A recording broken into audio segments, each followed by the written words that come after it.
So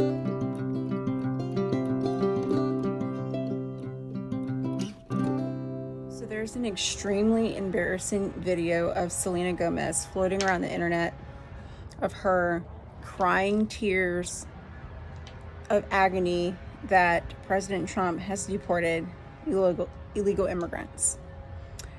Now, I have a few things to say about that.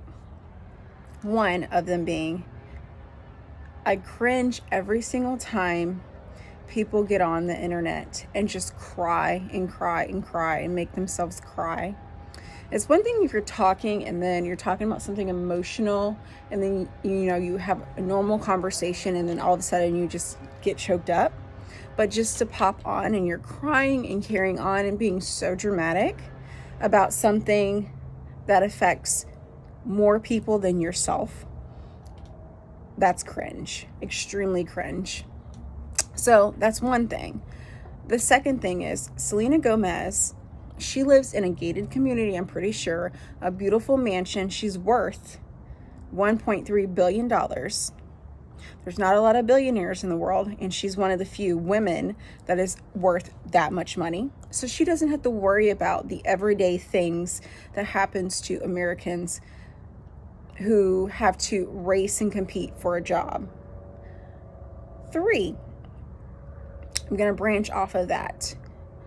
People do not realize that in 2016, Obama was one of the presidents that deported more people than any president at that time.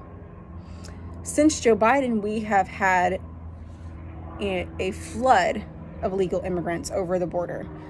So, yes, we have a ton of people who are not documented here, who are not paying their fair share of taxes, since that's such a big thing that they're talking about, and they're here illegally and taking American jobs.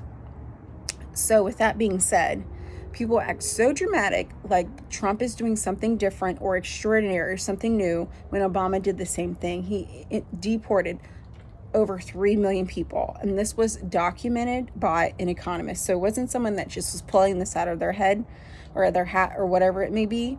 This is actually documented information. So I struggle when celebrities try to come on and act like they're so depressed and oppressed and sad about the things that are happening to their fellow brethren or their fellow mankind here in America. When they're happy, they don't have to work, they don't have to suffer, they live in a gated community and they're happy, healthy, whatever it may be, and have tons of money, where the rest of us, we're trying to survive. So those are my thoughts.